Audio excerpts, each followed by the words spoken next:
For 8 years he had dwelt in solitude, conversing only with his mounts and the howling wind.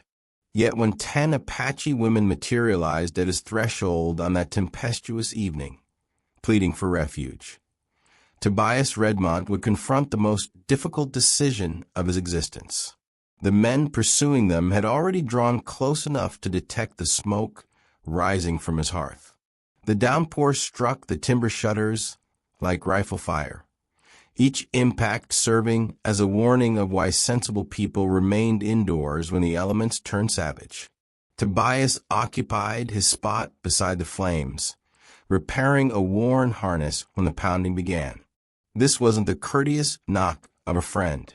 It carried desperation, urgency, the sound of souls with nowhere left to turn. He stiffened, leather still gripped in his palms. No one visited his homestead, not anymore. Not since he'd made clear that Tobias Redmond desired no contact with the world beyond his property lines. The hammering resumed, more forceful now, joined by voices speaking a tongue he knew but hadn't heard in years. Apache. His pulse froze. The previous time he'd heard that language, his wife and child still drew breath. The last time strangers had arrived at his entrance after dark, he'd interred everything precious come dawn. His palm moved automatically toward the firearm mounted over the hearth, reflexes from evenings when slumber came with vigilant awareness. Yet something halted him. Perhaps it was the quality of the voices, not battle cries or threats, but something resembling entreaty. Perhaps it was how the gale carried their words, fractured and desperate. Or perhaps the realization that warriors rarely announce themselves through knocking. He moved toward the massive oak barrier, each footfall deliberate and cautious. Through the solid timber, he could distinguish them more clearly now. Female voices speaking in hushed, pressing tones. One voice elevated above the rest, speaking English with an inflection that made every syllable sound hewn from granite. Please, we are aware of your presence. We require sanctuary for this night alone. Tobias placed his palm against the door, sensing the tremor of their voices through the wood. 8 years of isolation had trained him to rely on intuition, and presently, every instinct shrieked of peril, not from these women themselves, but from whatever had driven them to his door amid a tempest that could claim a life within minutes. He recalled Sarah, how she would chide him for his wariness of strangers, how she'd declare that compassion was the sole distinction between them and beasts. But Sarah was gone, and compassion had perished with her on a morning when he trusted the wrong individuals. The voice returned nearer to the portal now, as if the speaker had pressed her features against the timber. They approach. Should you refuse aid, we shall perish here. And when they discover our corpses at your gate, you too shall die. Tobias's hand wavered over the iron bar, securing his entrance. In 8 years, he had never removed it for anyone. But something in that voice, a certainty that made his gut clench, told him that tonight everything would transform. Because somewhere in the blackness, beyond his ranch, horsemen were drawing near. And once they arrived, there would be no return to the existence he'd constructed in the shadows. The iron bar felt heavier than it should. When Tobias finally raised it from its supports, 8 years of corrosion and terror seemed to resist his choice. But the desperation in that woman's voice had pierced his defenses like steel through parchment. The door groaned open, revealing a vision that would plague him for his remaining days. 10 Apache women huddled against his porch, their ceremonial garments torn and soiled, some bearing injuries that stained dark against the dampened cloth. The youngest appeared no more than 16, grasping a bundle that stirred slightly, an infant barely surviving in the chill. The eldest bore silver streaks through her black tresses and eyes that had witnessed excessive death. But the woman who had spoken through the door commanded his focus. She stood somewhat apart from the others, her chin elevated despite the exhaustion carved into every feature. Blood seeped from a gash above her left eye, and her dress was ripped at the shoulder. Yet her stare met his without wavering. "I am Ayana," she stated, her English measured but distinct. "These are my sisters, my daughters, my people. We have fled for 3 days." Tobias parted his lips to speak, then sealed them. Questions flooded his mind. Their origin, why they travel alone, what manner of men pursue them. But the sight of the infant's pale lips silenced his inquiries. Some matters held greater importance than answers. "Enter," he heard himself declare, retreating from a threshold. Swiftly, they moved like phantoms, filing past him into the warmth of his main chamber. Tobias had forgotten how confined his dwelling felt with others present. For 8 years it had served as his stronghold, his haven from a world that had claimed everything. Now it seemed to contract around these women who brought with them the scent of rain and terror and something else. The metallic odor of blood not entirely their own. Ayana entered last, and as she passed, she spoke barely above a whisper. "The soldiers pursuing us trail not far behind. Perhaps an hour, perhaps less. They will not cease until each of us lies dead." Tobias sealed the door and replaced the bar, knowing it was likely futile now. His sanctuary had been compromised not by force, but by choice, and consequences would follow. They always did. "Why?" he asked, turning to face Ayana. "Why do they hunt you?"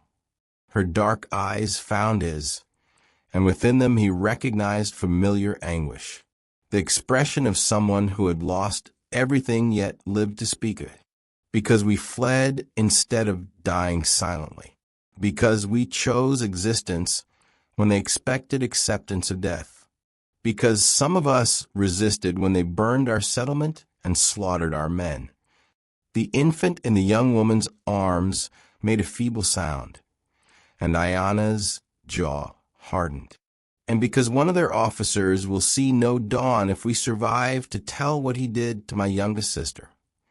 Tobias felt something cold settle in his belly. He'd known soldiers of that kind. Men who wore uniforms but had forgotten honor's meaning. Men who took what they desired and killed anyone who might speak of it later. "How many approach?" he asked. 8, perhaps 10, led by a captain named Morrison. "He has hunted Apache settlements for months, claiming we are hostile. But his true enemy is anyone who might report what manner of man he truly is." Tobias moved to the window, peering through a gap in the shutters at the storm-battered darkness beyond his fence. Nothing stirred that he could observe, but that signified little. Professional killers knew how to move unseen, especially when they believed their quarry trapped. He turned back to the women now gathered near his fireplace. Some tended injuries, while others consoled the youngest among them. They appeared as survivors, not warriors. But he'd learned long past that survival sometimes demanded a man become something he'd never intended to be. "There exists a cellar beneath the kitchen," he told Ayana. "Stone walls concealed entrance. It might accommodate all of you, though it will be tight." She shook her head slowly. "If they search and discover us, you perish with us. If they find an empty house with evidence that people sheltered here, they might believe you uninvolved. We will not make you an adversary of the United States Army." Tobias nearly laughed.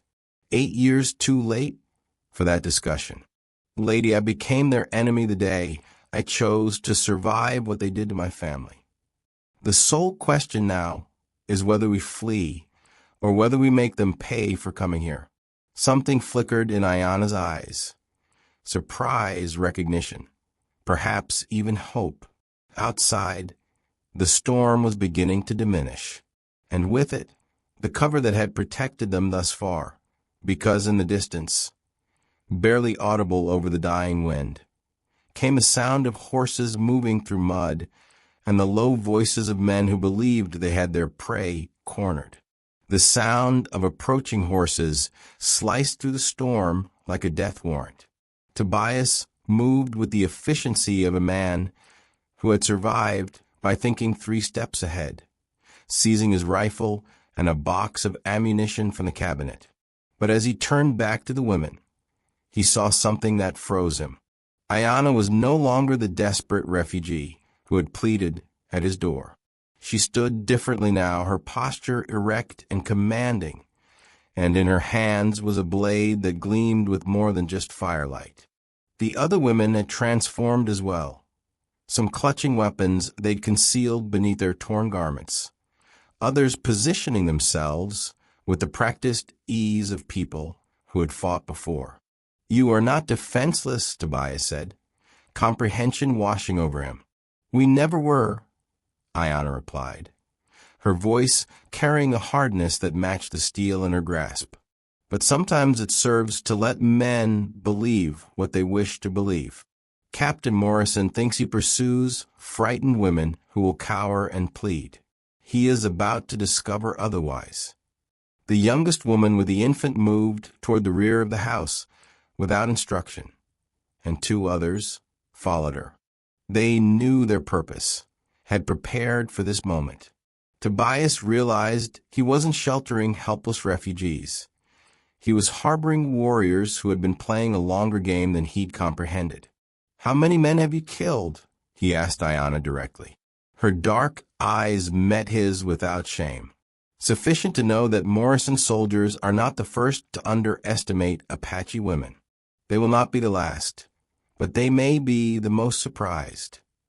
Outside, the voices grew clearer, men calling to each other through the rain, coordinating their approach. Tobias could distinguish at least 6 distinct voices, perhaps more, professional soldiers, but operating in terrain they didn't understand, hunting prey they had completely misjudged. "The cellar," Tobias said again, but Ayanna shook her head. "We flee now and they pursue us forever. We hide and they search until they locate us. But if we end this here tonight, the hunting ceases." Tobias felt something he hadn't experienced in 8 years. The cold clarity that preceded violence when survival stripped away everything except what needed accomplishing. These women hadn't come to his ranch by accident. They'd chosen this ground, this night, this storm. They'd brought their war to his doorstep because they knew exactly what kind of man he used to be. "What do you require from me?" he asked. Ayanna's smile was sharp as her blade. "Captain Morrison expects to find helpless women. Instead, he will find us. But when his men see a white rancher fighting alongside Apache, they will hesitate. That hesitation will cost them everything." A horse whinnied close to the house, and heavy boots splashed through the mud outside. Someone was moving around the building, checking for exits, planning their assault. In minutes, they would be inside, expecting to find cowering victims. Tobias checked his rifle, ensuring a round was chambered. Sarah's voice whispered in his memory, reminding him that kindness was what separated them from animals. But kindness, he was learning, sometimes with a face of violence when it was the only thing standing between innocence and evil. "There is another matter," Ayanna said quietly. "When this concludes, if we survive, you cannot remain here. Morrison's death will bring inquiries, investigations. They will come seeking answers." Tobias nodded.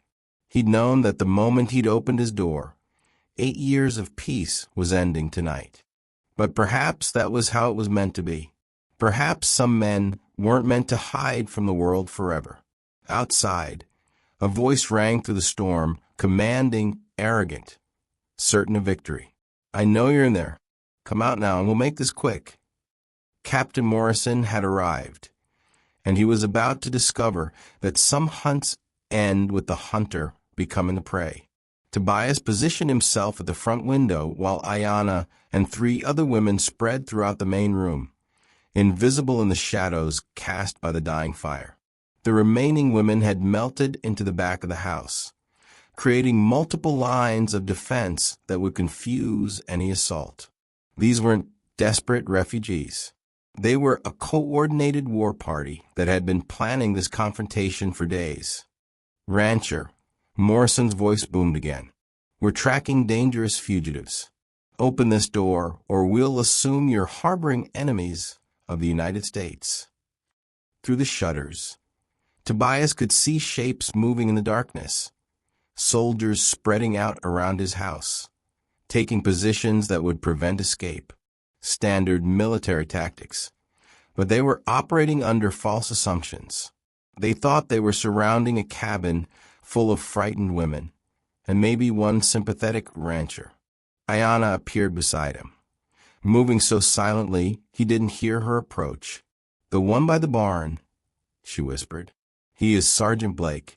He was there when they killed my husband. The one near your well, that is Corporal Hayes. He held my sister down while Morrison—" She didn't finish the sentence. She didn't need to. Tobias felt something dark and familiar rise in his chest. The same cold rage that had sustained him through 8 years of isolation. These weren't soldiers anymore. They were predators in uniform. And predators understood only one language. "How do you want to do this?" he asked. "Morrison will come through the front door. He always does. He wants to see the fear in his victims' eyes. His men will come through the back and sides. But they expect to find women too frightened to fight, and a rancher too scared to resist." She handed him something, a small mirror polished to shine. "When you see the signal, take Morrison. We will handle the rest." Tobias was about to ask what signal when a new voice cut through the storm. Young, uncertain, nothing like the harsh commands they'd been hearing. "Captain, sir, maybe we should just search the place and move on. Could be just some old rancher riding out the storm." Morrison's laugh was ugly. "Private Wilson, those tracks led right to this door.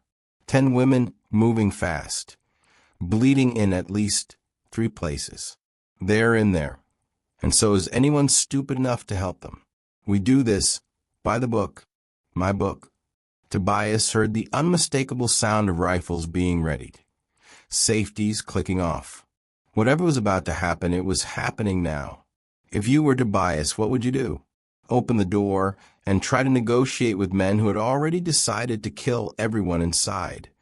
Or trust these Apache women who had turned his sanctuary into a battlefield? Tell me in the comments. I need to know which side you choose, because what Tobias decided next would determine whether justice or murder ruled this night. He made his choice. The front door exploded inward as Morrison kicked it open, his rifle raised and ready. But instead of finding cowering women, he found himself staring down the barrel of Tobias's Winchester. For a split second, confusion flickered across the captain's face. This wasn't how it was supposed to go. A second of hesitation was all Ayanna needed. The mirror flashed in the firelight, reflecting a signal to positions throughout the house. The storm that had hidden the soldiers' approach now muffled the sounds of what followed. The whisper of blades finding their targets, the muffled grunts of men who died before they could scream, and the wet sounds of justice being served with Apache steel. Morrison's eyes widened as he understood he'd walked into a trap, but understanding came too late. Tobias's finger tightened on the trigger, but before he could fire, Ayanna appeared behind the captain like a shadow given form. "This is for my sister," she whispered in Morrison's ear, her blade sliding between his ribs with surgical precision. Morrison dropped his rifle, his hands clutching at the wound. But Ayanna wasn't finished. She wanted him to see her face, to know who had brought him justice. "And this is for every woman you thought was too weak to fight back. But as Morrison fell, a new sound reached them through the storm.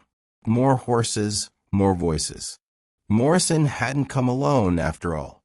Somewhere in the darkness, reinforcements were approaching, and the real battle was just beginning. The sound of approaching reinforcements turned Tobias's blood to ice. Through the broken doorway, he could see torch flames dancing in the darkness. At least a dozen riders, maybe more. Morrison had been the advance party, not the main force. The real army was just arriving. Ayanna pulled her blade free from Morrison's chest, her face grim as she processed what they were hearing. Around the house, her women appeared from the shadows like ghosts, each confirming what Tobias already knew. Morrison's original squad was dead, but their victory had lasted exactly 30 seconds. How many? Ayanna asked the woman who materialized beside her. 15 riders, maybe 20. They heard the gunshot. They know something went wrong. Tobias felt the familiar burden of impossible decisions weighing upon him. Battle and perish or yield and die more slowly. Yet as he observed these women who had transformed his refuge into a war zone, he recognized there might be a third alternative, one requiring him to become the man he'd been before sorrow had made him a recluse. The cellar, he said quickly, not for concealment, but to endure what approaches next. Ayanna declined with a shake of her head. We cannot flee from these numbers. They will pursue us across 3 territories. We're not fleeing, Tobias responded, moving toward a cabinet unopened for 8 years. Within, wrapped in oiled fabric, lay items he'd prayed never to handle again. Explosives, fuses, the implements of a man who'd once demolished mountainsides for railroad construction, and later other purposes when war demanded it. My homestead sits upon a rise, he explained, his hands working automatically to ready charges. Natural drainage flows down both flanks. When spring torrents arrive, all that water must go somewhere. Comprehension sparked in Ayanna's eyes. The dam. Tobias nodded. I constructed it to manage flooding, but destroy it during a tempest like this. He gestured toward the advancing torches. That valley fills with 10 feet of water within minutes. Anyone trapped below perishes. But we would be destroying your home, your land, Ayanna concluded. Tobias surveyed the cabin that had served as his prison for 8 years, then at Morrison's corpse cooling upon his floor. Home was no longer a location. It was a decision, and his decision was ensuring these women lived to see morning. Some matters hold greater importance than possessions, he declared, echoing words Sarah once spoke when he'd grown too attached to material things. Outside, the voices drew nearer, commands being bellowed, positions being established. Someone had discovered Morrison's body by now, witnessed the blood, understood that their easy prey had become something entirely different. The youngest woman emerged with the infant, who had somehow slumbered through the violence. But now the child was alert, dark eyes wide and attentive as if sensing the tension filling the air. Lieutenant Morrison is deceased, a voice roared from outside. Surrender immediately, or we shall burn you out. Ayanna regarded Tobias, her expression unreadable. If we proceed with this, there exists no return. You will be a fugitive for your remaining days. Tobias shouldered his rifle and gathered the prepared charges. Lady, I've been a dead man for 8 years. Tonight I'm choosing to exist again. But as they prepared to depart through the rear entrance, a new sound halted them completely. The wail of an infant, not the one in their arms, but another somewhere out in the storm. One of the soldiers had brought a child with him, because sometimes the most monstrous predators hide behind the most innocent shields, and the most difficult choices test how far a man will venture to save those who matter most. The cry of that distant baby altered everything. Tobias froze midway to the back door, the dynamite suddenly feeling like lead in his grasp. Through the shattered front entrance, torchlight danced across Morrison's body, and somewhere beyond that illumination, an innocent child was trapped in the midst of a war that had nothing to do with him. Ayanna seized his arm, her grip iron-strong. It could be deception. Soldiers have employed such tactics before. But Tobias shook his head. He'd heard too many genuine cries in his life to mistake the authentic terror in that small voice. Someone out there, likely one of Morrison's men, had brought their own child on what they'd anticipated being a simple murder mission. Now that child was about to suffer for their father's transgressions. "We cannot detonate the dam," he said quietly. "Not with a baby down there." "Then we all perish," one of the other women hissed. "My daughter's life matters equally to that one." She spoke truth, and Tobias knew it. But some boundaries, once crossed, transform a man forever. He'd been walking the edge of that line for 8 years, and tonight he either stepped back or fell off completely. "There exists another method," he said, setting down the explosives. "More difficult, more perilous, but it keeps everyone breathing." Ayanna's eyes narrowed. "Explain." "We make them believe we're trapped. Make them overconfident. They'll dispatch men to flush us out, while the remainder stay back with the horses." He paused. "And whoever brought that baby, that leaves us outnumbered 3-1. In a fair fight, yes, but this won't be fair." Tobias moved to another cabinet, this one containing items that spoke to a different kind of warfare. Caltrops, iron spikes designed to stop horses, tripwires that could snap a man's neck in darkness, and bear traps that had never seen a bear, but had tasted human flesh during the war. 8 years ago, I transformed this place into a fortress because I feared dying. Tonight, we're going to use those defenses to ensure other people survive. Outside, the voices were organizing. Someone was assuming command, probably Morrison second. Orders were being issued, positions assigned. They possessed numbers and training. But they were operating in darkness on ground Tobias knew like his own pulse. "How do we separate them?" Ayanna asked. "We provide what they anticipate. A final stand, barricade the front, create noise, make them believe we're cornered and desperate. Half their force will come for us. The other half will remain back to secure the retreat route." And then Tobias smiled, and it wasn't a pleasant expression. "Then we demonstrate the difference between hunting frightened women and fighting people who've got nothing left to lose." The strategy was simple, brutal, and completely mad. Ayanna and 4 women would create a diversion at the house front, making sufficient noise to attract the assault team.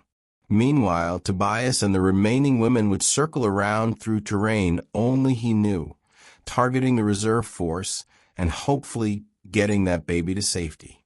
"If this fails," Ayanna said, as they prepared to separate, "Morrison's death will mean nothing. They will portray us as savage murderers and use our bodies to justify 10 more raids." "And if we do nothing," Tobias replied, "that baby out there dies for its father's crimes. And you all die for the crime of wanting to live. Sometimes the only choice is between bad and worse." If you're enjoying the story, subscribe to the channel. The baby's cry came again, weaker now, and Tobias felt time slipping away like water through his fingers. Every second they delayed was another second closer to a child's death, another moment that would haunt him if he survived this night. "Move," he whispered, as Ayanna and her team took positions at the front of the house. Tobias led the others into the storm through his back door.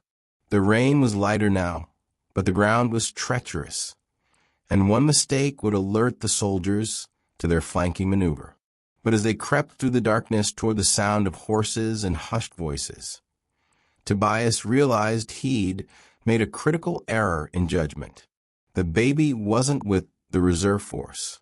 It was much closer to the house, somewhere between the two groups, which meant saving the child would require walking directly into the crossfire. The baby's cries were coming from a wagon positioned between the house and the soldiers' main camp. As Tobias crept closer through the mud and darkness, he could make out the shape of a military supply cart, and beside it, a woman hunched over something small and moving, not a soldier's wife. This woman wore the rough clothes of a camp follower, probably a laundress or cook who'd been forced to bring her child on what should have been a simple mission. Tobias signaled for the Apache women with him to hold position while he moved closer.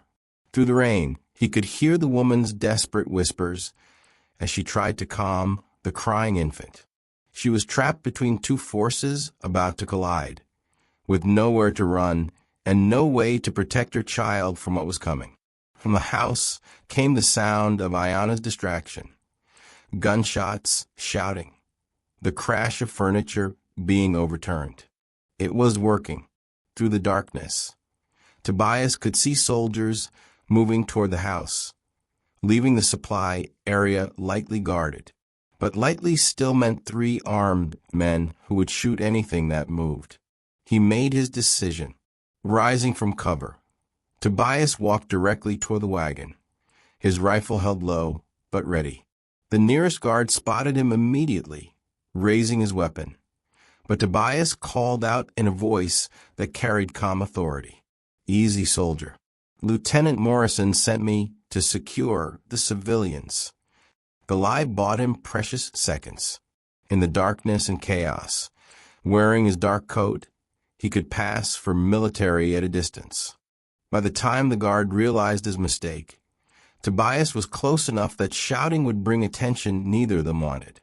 "You're not Army," the soldier said, but his voice held uncertainty rather than alarm.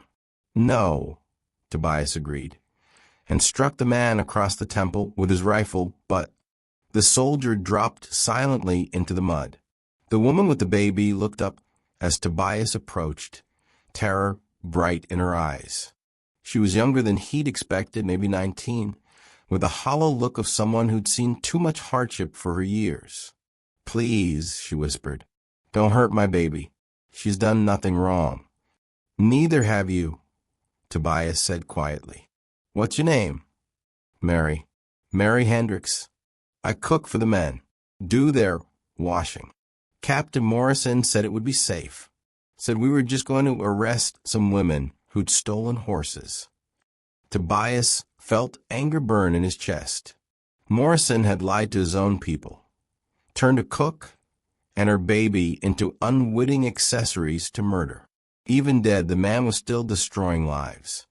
"Mary, I'm going to get you out of here, but I need you to do exactly what I say. Can you do that?" She nodded frantically, clutching her baby closer. "There's going to be more shooting in a minute. When it starts, you run toward that grove of trees and keep running until you can't hear the guns anymore. Follow the creek downstream. It leads to a trading post about 5 miles south. Tell them Tobias Redmont sent you." "What about you?" she asked. Before Tobias could answer, the remaining guards spotted him. One shouted a warning while the other raised his rifle.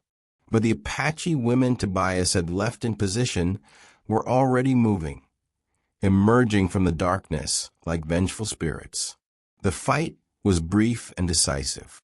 These soldiers had expected to face frightened refugees, not experienced warriors who'd been planning their revenge for days.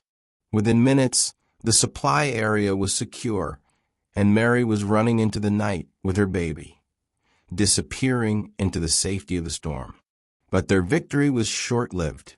From the direction of the house came a new sound, not gunfire, but something worse, silence. Either Ayana's group had won completely, or they were all dead. Rising above the dying storm, a new voice called out with cold authority. This is Colonel Bradley, United States Army. You are surrounded by a full company of soldiers. Surrender now, or we will burn you out and hang the survivors." Tobias felt his blood turn to ice. Morrison hadn't been the real leader after all. Somewhere in the darkness, a much more dangerous enemy had been watching, waiting, letting others do the dying while he positioned his forces for the killing blow.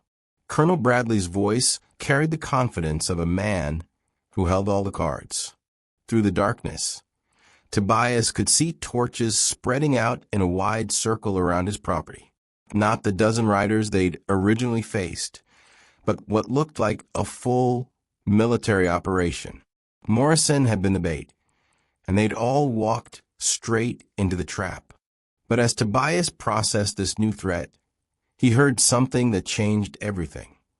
Ayana's voice calling from the direction of the house.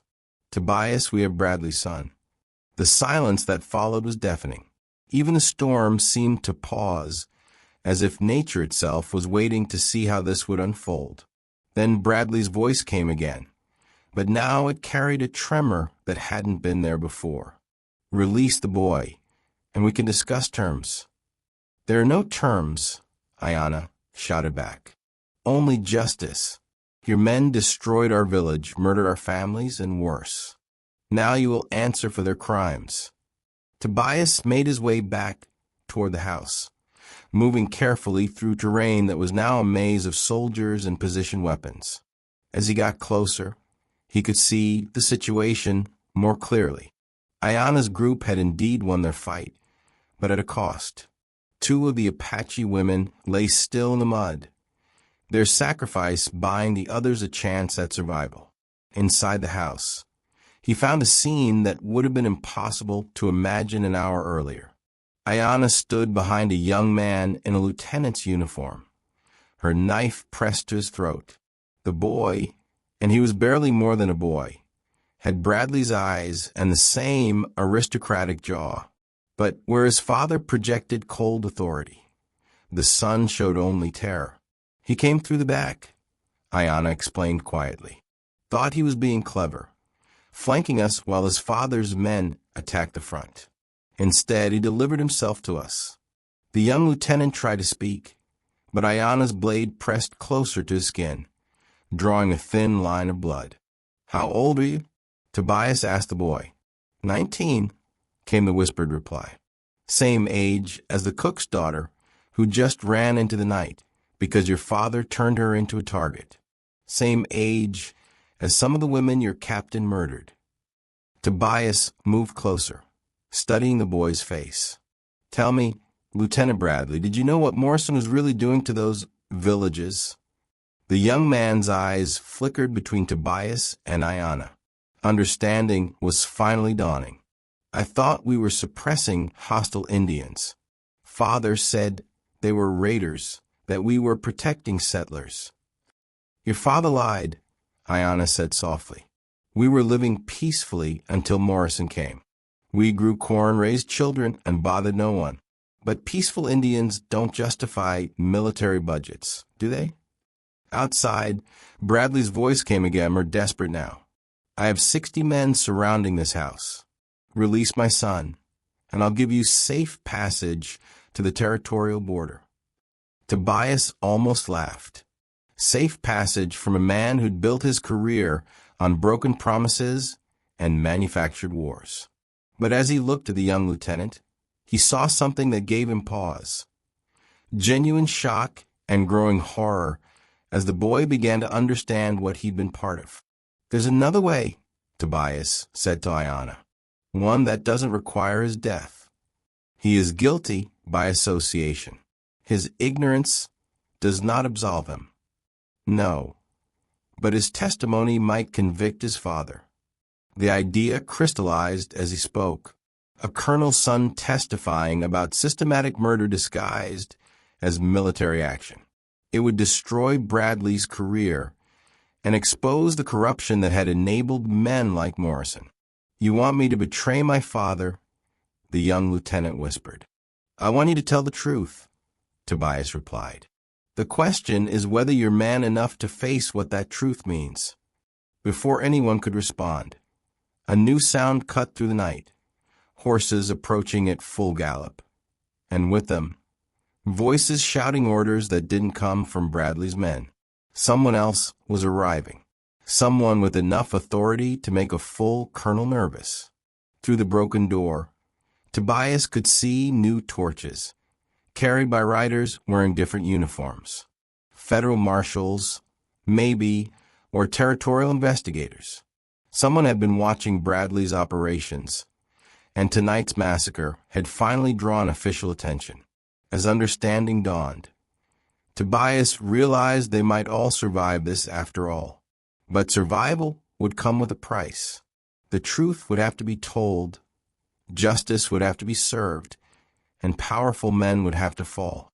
Young Lieutenant Bradley looked between his captors and the approaching reinforcements, then at his own reflection in the blade still pressed to his throat.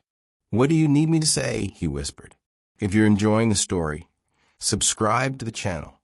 Dawn broke over Tobias Redmont's ranch 6 hours later, painting the sky in shades of gold and crimson that seemed appropriate for a night that had ended one kind of war and started another. The federal investigators had listened to Lieutenant Bradley's testimony with growing horror, documenting crimes that reached far beyond Morrison's unit and implicated officials all the way to the territorial capital. Colonel Bradley was led away in chains, his military career destroyed by his own son's courage to speak the truth. The surviving Apache women were granted federal protection and compensation for their losses, though no amount of money could restore their murdered families. Tobias stood in the doorway of his ruined home, watching Ayanna prepare to leave with her people. The babies they'd saved, both the Apache child and Mary Hendricks' daughter, had survived the night, though the cost in other lives had been terrible. "Where will you go?" he asked Ayanna. "North, to relatives who escaped Bradley's campaign. We will rebuild, but not here. This place holds too much blood now." She paused, studying his face. "What about you? Your home is destroyed. Your solitude ended. The man who lived alone for 8 years died tonight." Tobias nodded. She was right. The hermit who'd hidden from the world was gone, replaced by someone who remembered that some things were worth fighting for, worth dying for, worth living for. "I think I'll head west," he said. "Find some place that needs a man who knows how to build things and isn't afraid to defend them." Ayanna smiled, the first genuine smile he'd seen from her. "That cook, Mary Hendricks. She will need protection until she reaches her family in Denver. The trail is dangerous for a woman alone with a baby." Tobias understood. His first act, as a man reborn, wouldn't be running toward a new life, but ensuring others reached there safely. As the Apache women rode north toward hope, and Tobias prepared to ride west toward redemption, the sun climbed higher over a ranch that had seen too much death and just enough justice. Sometimes the end of one story was simply the beginning of another, and sometimes a man who thought he was finished with living discovered he was just getting started. Years later, travelers would tell stories of the night 10 Apache women and one lonely rancher stood against an army and won. But those who lived it knew the truth was simpler and more complex. Sometimes the hardest choice isn't between right and wrong, but between staying safe and staying human. And sometimes when the choice matters most, being human is the only thing that really counts. Now, click on the video on the screen to hear a story even better than this one, with a twist so powerful you won't forget it anytime soon. Click on the video.